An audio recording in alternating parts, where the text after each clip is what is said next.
Welcome to the world of Amanda Gore. Originally a physical therapist with a major in psychology, Amanda worked in clinical practice for years before focusing on ergonomics, occupational health, and management systems. A master practitioner of neurolinguistics and an avid student of group dynamics, Amanda now speaks on connection, leadership, lifestyle balance, relationships, how to put the heart and fun back into business. She's been on TV, radio, written books, produced videos, and spoken to over 1,000 companies. So please welcome Amanda Gore.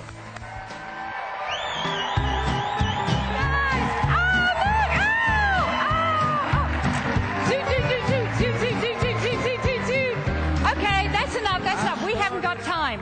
That's very nice. I'm very grateful to you. Oh, gee, it's nice to be back.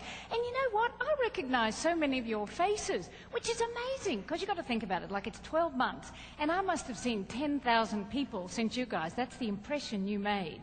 But before I go any further, you know how Bob was talking this morning about how you guys were givers of love?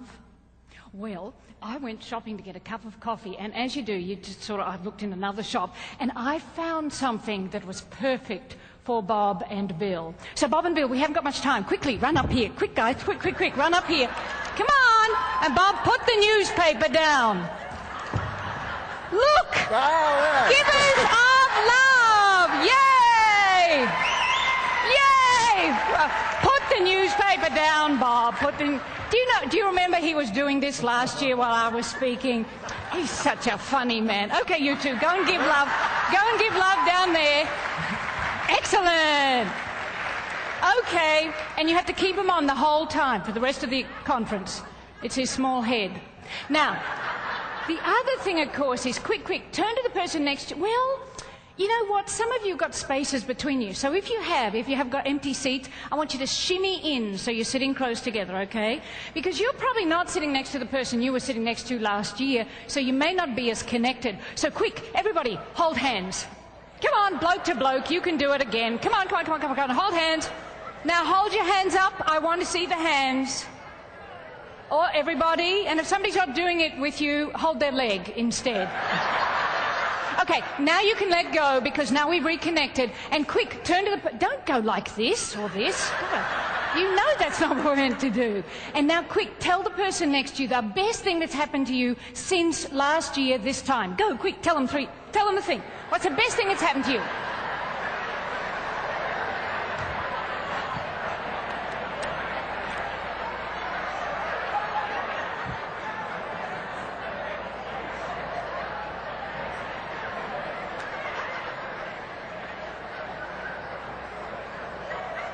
Okay, that's long enough, because we haven't got much time. So did you have a good time? And there are so many great stories, you guys, about people who are zooting their children, and there's already a few fun fairies here with their magic wands and several endorphins.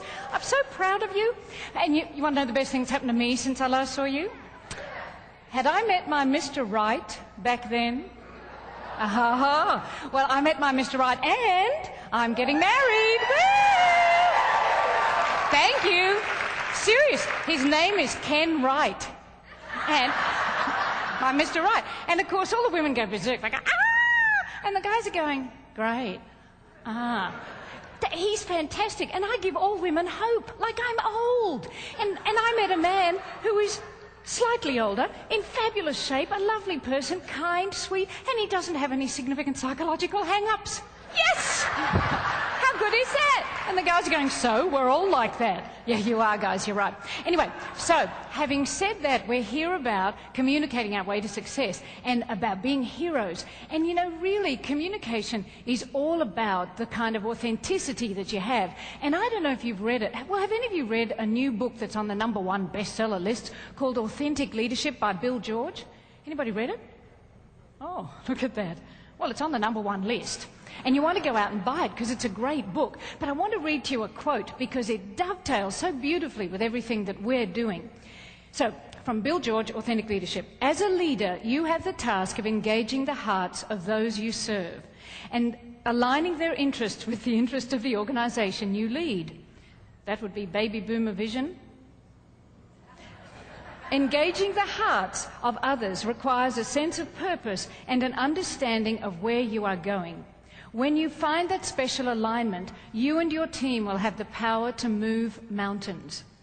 You will hear the call to lead in a different way, to be motivated by your mission, not your money, to tap into your values, not your ego, to connect with others through your heart, not your persona, to live your life with such discipline that you would be proud to read about your behavior on the front page of the New York Times. Now, some of you I question the last bit about, but for the rest of you, isn't that great? And there's another kind of thing, you know how you get a trillion things on the internet every day? Well, sometimes you get things that are really good. And I'm sorry I can't acknowledge the source, but this is, I think, the key of the session today. People will forget what you say. People will forget what you do, but they will never forget how you made them feel. Isn't that true? And in terms of making, you can clap, but we haven't got much time, okay? Yeah, but that's it, that's enough. And the other thing is, of course, how do you make people feel special? How do you kind of radiate this authenticity? Well, Bob mentioned it this morning. It's a positive spirit. And I have this fantastic pastor at my church who just has the best sermons. And Mark, his name is Mark Craig, he was talking one day about something to do with positive spirit. And I started to think about it. And you know, what's the difference between a positive spirit and a positive attitude? If you think about it, where does a positive attitude come from? Your head. Where's a positive spirit come from? Your heart. And see, you can have a positive attitude. You can be walking around going, I feel great, I feel great, I feel great. And in your heart, you're thinking, life sucks. You know, and you might be saying it, but other people don't believe you. But when it radiates out of your heart, it becomes who you are. And that's what impresses everybody else. And that's why you guys are so special as a group, because you really do operate, I believe, from your hearts. Now, this is the second time I've met you, and I think there's a significant difference between you and lots of other groups that I meet, because you are like big hearts on legs, which is excellent. And of course, when you're who you are like that, there are ways you can develop a positive spirit. So if you're walking around a bit of a grumpy old person, then here's one simple way.